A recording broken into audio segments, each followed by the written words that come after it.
पार्थाय प्रतिबोधितां भगवता नारायणेन स्वयं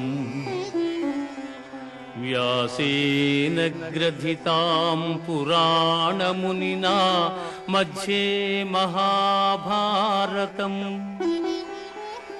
अद्वैतामृतवर्षिणीं भगवतीम् अष्टादशाध्यायिनीम् अम्बा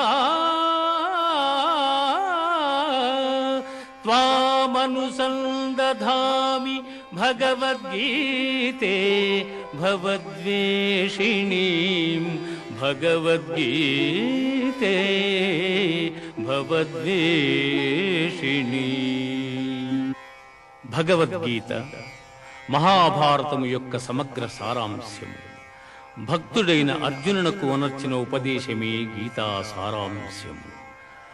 భారత యుద్ధము జరగరాదని సర్వవిధములా భగవానుడు ప్రయత్నించెను. కాని ఆ మహానుభావుని ప్రయత్నములు వ్యర్థములాయను. అటు పిమ్మట శ్రీకృష్ణుడు పార్థునకు సారథి అయి నిలిచెను.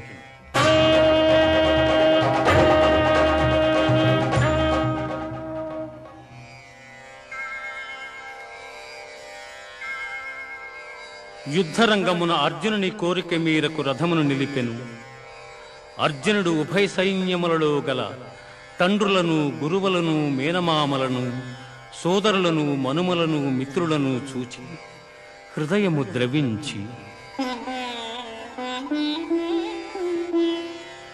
నకాంక్షే విజయం కృష్ణ నచ రాజ్యం సుఖాని చ కిం నో రాజ్యేన గోవింద కిం భోగైర్జీవితేన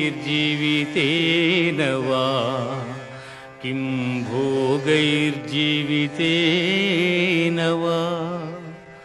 స్వజనమును చంపుటకిష్టపడక నాకు విజయము వలదు, రాజ్యసుఖము వలదు అని ధనుర్బాణములను కింద వైచి దుఃఖితుడైన అర్జునుని చూచి శ్రీకృష్ణ పరమాత్మ అశోచ్యానవ్యశోచస్త్వం ప్రజ్ఞావాదాంశ్చ భాషసే గతాసూన గతాసూంశ్చ నానుశోచంతి పండితాః నానుశోచంతి పండితాః. దుఃఖింపతగని వారిని గూర్చి దుఃఖించుట అనుచితము. ఆత్మానాత్మ వివేకులు అనిత్యములైన శరీరములను గూర్చిగాని, నిత్యములు శాశ్వతములు అయిన ఆత్మలను గూర్చిగాని దుఃఖింపరు.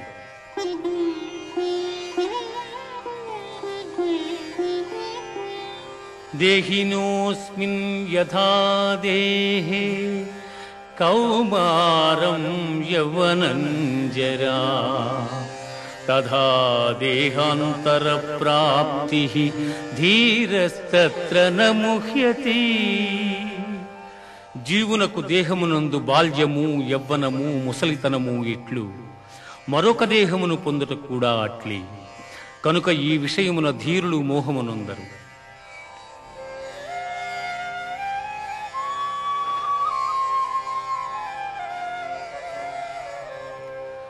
వాసాంసి జీర్ణాని